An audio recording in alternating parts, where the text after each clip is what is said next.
Hi hello வணக்கம் மக்களே, நான் உங்கள் பெங்களூர் தமிழன். நம்ம இன்னைக்கு ஹார்லிக்ஸ் பர்ஃபி செய்ய போகிறோம். நம்ம இதுக்கு முன்னாடி அதிகமான குவான்டிட்டியில் ஹார்லிக்ஸ் பர்ஃபி செஞ்சு நம்ம சேனலில் வீடியோ போட்டிருக்கோம். அந்த வீடியோ பார்த்தவங்க எல்லாரும் கம்மியான குவான்டிட்டியில் செஞ்சு காட்டுங்கன்னு கேட்டிருந்தீங்க. அதுக்காகவே செஞ்சது இந்த ஸ்வீட் கம்மியான குவான்டிட்டியில் செஞ்சுருக்கோம். இந்த வீடியோ முழுசாக பார்த்து கம்மியான குவான்டிட்டியில் ஹார்லிக்ஸ் பர்ஃபி எப்படி செய்யறதுன்னு பார்த்து தெரிஞ்சுட்டு நீங்களும் செஞ்சு சாப்பிட்டு பாருங்கள். வாங்க வீடியோக்குள்ளே போகலாம். நம்ம ஹார்லிக்ஸ் பர்ஃபி செய்கிறதுக்கு முதல்ல 1 கப் அளவு ஹார்லிக்ஸ் எடுத்துக்கலாம். ஹார்லிக்ஸ் 1 கப் எடுத்தாச்சு. இப்போ அடுத்ததாக நம்ம ஒரு கடாயை வச்சிடலாம். சின்னதாக ஒரு கடாயை வச்சாச்சு. அடுத்ததாக இப்போ இதில் 2 கப் அளவு சுகர் எடுத்துக்கலாம். நான் சுகர் முழுசாக எடுக்கல, கப்பில் கொஞ்சம் கம்மியாக எடுத்திருக்கேன். இது ஒரு 200 கிராம் வெயிட் வரும், அந்த அளவு எடுத்திருக்கேன். இப்போ இதை நம்ம கடாயில் போட்டுருவோம். நம்ம சுகர் எடுத்த அதே கப்பில் 1 கப் அளவு தண்ணி எடுத்திருக்கேன். இந்த தண்ணியை சேர்த்துக்கலாம். நம்ம இப்போ ஸ்டவ் ஆன் பண்ணி பொறுமையாக கிண்டி விடலாம். சர்க்கரை கரைஞ்சி வரட்டும். இந்த சுகர் நல்லா கரைஞ்சி வரட்டும். இதே மாதிரி கிண்டி விடலாம். இந்த சுகர் இப்படியே கரைஞ்சி வரட்டும். அடுத்து என்னன்னு பார்க்கலாம் வாங்க. ஒரு கப்பில் 20 பீஸ் முந்திரி எடுத்துருக்கேன். இது கூட நம்ம 1 டேபிள் ஸ்பூன் மைதா சேர்த்துக்கலாம். அது கூடவே கடலை மாவு 1 கப் அளவு எடுத்துருக்கேன், அதையும் சேர்த்துக்கலாம். நம்ம சுகர் எதில் எடுத்தோமோ அதே கப்பில் தான் எடுத்துருக்கோம். அது கூட நம்ம இப்போ ஹார்லிக்ஸ் எடுத்து வச்சுருக்கோம் 1 கப் அளவு. இந்த ஹார்லிக்ஸை நம்ம சேர்த்துக்கலாம். இதெல்லாம் சேர்த்து நல்லா மிக்ஸ் பண்ணிடலாம். நம்ம முழுசாக மிக்ஸ் ஆகி வரட்டும், அந்த மாதிரி மிக்ஸ் பண்ணுவோம். பாருங்க, இந்த மாதிரி நல்லா மிக்ஸ் பண்ணி எடுப்போம். போதும், இந்த அளவுக்கு மிக்ஸ் பண்ணது போதும். இப்போ அடுத்து என்னன்னு பார்க்கலாம் வாங்க. பாருங்க, இந்த சுகர் சிரப் நல்லா கொதி வந்துட்டு இருக்கு. கொஞ்சம் திக்காகட்டும், அது வரைக்கும் கொஞ்சம் அப்படியே கிண்டி விட்டுட்டே இருக்கலாம். நம்ம பாருங்க, இந்த சக்கரை பாகு நல்லா கிண்டிகிட்டே இருக்கிறோம். நம்ம பாருங்க, திக்காயிடுச்சு. இப்போ உங்களுக்கு பார்த்தாவே தெரியும் ஒரு அளவுக்கு திக்காயிருக்கு. இந்த அளவுக்கு ஆனால் போதும்.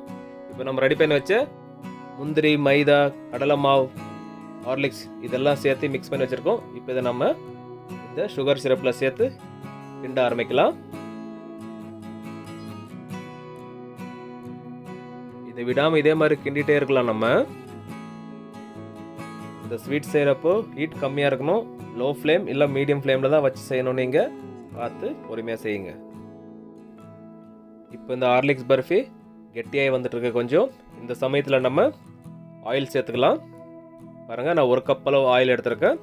இதில் நம்ம பாதி இப்போ இதில் சேர்த்துக்கலாம். திரும்பவும் கெட்டியாகவும் அப்போ பாதி சேர்த்துக்கலாம். கொஞ்சம் கொஞ்சமாக சேர்த்து நம்ம இதே மாதிரி கிண்டி விட்டுட்டே இருக்கலாம். நான் மெஷர்மெண்ட் எல்லாம் ஒரே மாதிரி கப்பு தான் யூஸ் பண்ணியிருக்கேன். திரும்பவும் கெட்டியாகி வந்துடுச்சு இந்த ஹார்லிக்ஸ் பர்ஃபி. இப்போது மிச்சம் வச்சிருக்கிற ஆயில் இருக்குல்ல, அதை நம்ம சேர்த்துக்கலாம். இப்போ அதை முழுசாக ஊற்றி நம்ம கிண்ட ஆரம்பிச்சிடலாம். இந்த ஹார்லிக்ஸ் பர்ஃபி இதே மாதிரி நல்லா கிண்டி விட்டுட்டே இருக்கலாம். நல்லா கிண்ட பாருங்கள், நல்லா திக்காகி வந்துட்டு இருக்கு, நல்லா கெட்டியாகி வந்துடுச்சு. நம்ம இந்த சமயத்தில் நெய் சேர்த்துக்கலாம். நான் ஒரு 3/4 கப் அளவு நெய் எடுத்துருக்கேன். இப்போ இது கொஞ்சம் கெட்டியாகி வந்துடுச்சு. நம்ம சேர்த்துக்கலாம், ஒரு பாதி அளவு சேர்த்துக்கலாம். இப்போ நல்லா சேர்த்து கிண்டி விடுவோம். இந்த நெய் ஊற்றி கிண்டுறப்போ செம்ம ஸ்மெல் சூப்பராக இருக்குது. அதோட வாசம் அவ்வளோ சூப்பராக இருக்குது. சாப்பிடும் அதே மாதிரி டேஸ்ட்டாக இருக்கும். பாருங்கள், இந்த ஹார்லிக்ஸ் பர்ஃபி கடாயில் ஒட்டாமல் சுற்றுது பார்த்தீங்களா? இந்த மாதிரி சுற்றுச்சுன்னா பர்ஃபி ரெடி ஆகிடுச்சுன்னு அர்த்தம். இந்த ஹார்லிக்ஸ் பர்ஃபி நல்லா ரெடியாகி வந்துடுச்சு. இந்த சமயத்தில் 1/4 டீஸ்பூன் ஏலக்காய் பொடி சேர்த்துக்கலாம். சேர்த்து நல்லா கிண்டி விடுவோம். ரொம்பவே ஈஸியாக செய்யலாம். யாராச்சும் கெஸ்ட்டு வராங்க வீட்டுக்கு, நம்ம ஏதாச்சும் அவங்களுக்கு ஸ்வீட் செய்யணும்னு நினச்சிங்களா இந்த மாதிரி ஸ்வீட்டை செஞ்சு கொடுங்க. சாப்பிட்டு பார்த்து உங்களை பாராட்டிட்டு போயிடுவாங்க. கண்டிப்பாக ட்ரை பண்ணி பாருங்கள் வீட்டில். இப்போ திரும்பவும் நல்லா கெட்டியாக வந்துடுச்சு. இந்த சமயத்தில் கொஞ்சம் நம்ம நெய் சேர்த்துக்கலாம். ஒரு பாதியால் ஊற்றி நல்லா கிண்டி விடுவோம். இது கெட்டியாகி வர்றப்பெல்லாம் ஆயில் இல்லைனா நெய் ஏதாச்சும் சேர்த்துக்கோங்க. நெய் பிடிக்குன்னா நெய்யை கூட முழுசாக சேர்த்துக்கோங்க. பாருங்கள், கடாயில் ஒட்டாமல் எவ்வளோ சூப்பராக வந்துருக்கு பார்த்தீங்களா? இந்த பதத்தில் வந்துச்சுன்னா நமக்கு ஹார்லிக்ஸ் பர்ஃபி ரெடி ஆகிடுச்சுன்னு அர்த்தம். இப்போ இந்த சமயத்தில் நம்ம மீதி இருக்கிற நெய்யை சேர்த்துக்கலாம். சேர்த்து நல்லா மிக்ஸ் பண்ணி விடுவோம். இதை இந்த ஹார்லிக்ஸ் பர்ஃபி இப்போ ரெடி ஆகிடுச்சு. இப்போ இதை நம்ம ஒரு பிளேட்டில் ஊற்றணும். அந்த பிளேட்டுக்கு நம்ம நெய் போட்டிருக்கிறோம். அது எப்படின்னு பாருங்கள். இந்த மாதிரி ஒரு பிளேட்டில் நான் நெய் பூச்சி வச்சுருக்கேன். நான் வீட்டில் இருக்கிற பிளேட் தான் எடுத்துருக்கேன். அந்த பிளேட்டில் முழுசாக நெய் பூச்சி வச்சுருக்கேன். நம்ம நெய் எதுக்கு பூச்சி இருக்கோம்னா, நம்ம இது ஆறுனதுக்கப்புறம் கட் பண்ணி எடுக்கிறப்ப ஃபினிஷிங் வர்றதுக்காக தான் நெய் பூச்சி வச்சுருக்கோம். இப்போ இதை எடுத்து நம்ம இந்த ஹார்லிக்ஸ் பர்ஃபி இந்த பிளேட்டில் ஊற்றுவோம். இந்த நெய் பூச்சி இருக்கிற பிளேட்டில் நம்ம செஞ்ச ஹார்லிக்ஸ் பர்ஃபி ஸ்வீட்டை எடுத்து இதில் போடுவோம். எல்லாம் முழுசாக எடுத்து போடலாம். பாருங்கள், இப்போ நம்ம எல்லாம் எடுத்து போட்டாச்சு.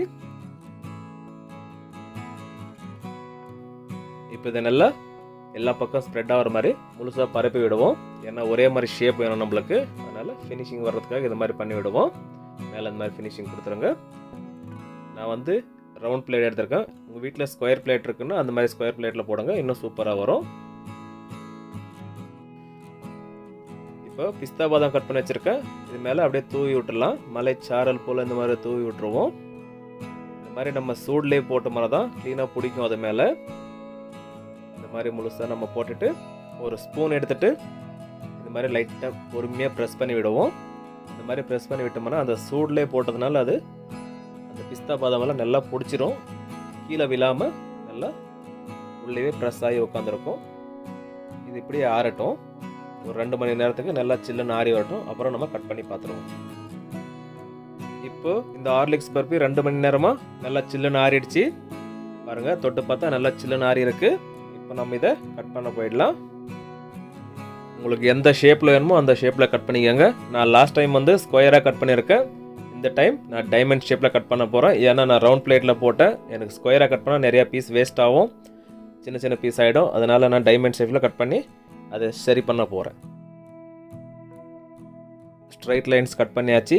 இப்போ அப்படியே பிளேட்டை கொஞ்சம் திருப்பி டைமண்ட் ஷேப்பில் கட் பண்ணிவிடுவோம்.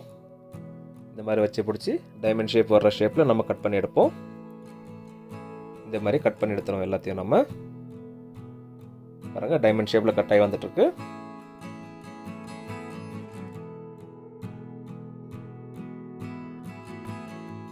நம்ம இந்த ஹார்லிக்ஸ் பர்ஃபியெல்லாம் கட் பண்ணி முடிச்சாச்சு. ஒரு பீஸ் எடுத்து காட்டுறேன் பாருங்க. நான் உங்களுக்கு இந்த சைடில் இருக்கிற சின்ன பீஸ் எடுத்து ஓரம் வச்சிடுவோம். பாருங்கள், நம்ம நெய் போட்டதுனால பிளேட்டில் பிடிக்காமல் வந்திருக்கு. ரொம்பவே அருமையாக இருக்குது. பார்க்கவே சாப்பிடுவோம் அதே மாதிரி டேஸ்ட்டாக இருக்கும். நம்ம இதெல்லாம் ஒரு பிளேட்டில் அடிக்கிடுவோம், அழகாக்கிடுவோம். இதை நம்ம உங்களுக்கு 1 கிலோ அளவில் ஸ்வீட் வேணும்னு நினச்சிங்களா நான் சொன்ன இந்த மெஷர்மெண்ட்டை போட்டு செய்யுங்க. கரெக்டாக 1 கிலோ 100 கிராம் அளவு வரும் உங்களுக்கு. 1 கிலோவோட அதிகமாக ஸ்வீட் வேணும்னா நான் சொன்னதை அப்படியே டபுள் ஆக்கிடுங்க, 2 கிலோ ஆகிடும். இதுவே 4 கிலோ ஸ்வீட் வேணும்னா நம்ம சேனலில் ஆல்ரெடி வீடியோ இருக்குது. அதை நான் டிஸ்கிரிப்ஷனில் லிங்க் தரேன், போய் பாருங்கள். ஓகே மக்களே, நான் செஞ்ச இந்த ஹார்லிக்ஸ் பர்ஃபி ஸ்வீட் உங்களுக்கு பிடிச்சிருந்ததுன்னா நீங்களும் இதே மாதிரி வீட்டில் செஞ்சு சாப்பிட்டு பார்த்து கமெண்ட்டில் சொல்லுங்கள், நான் தெரிஞ்சுக்கிறேன்.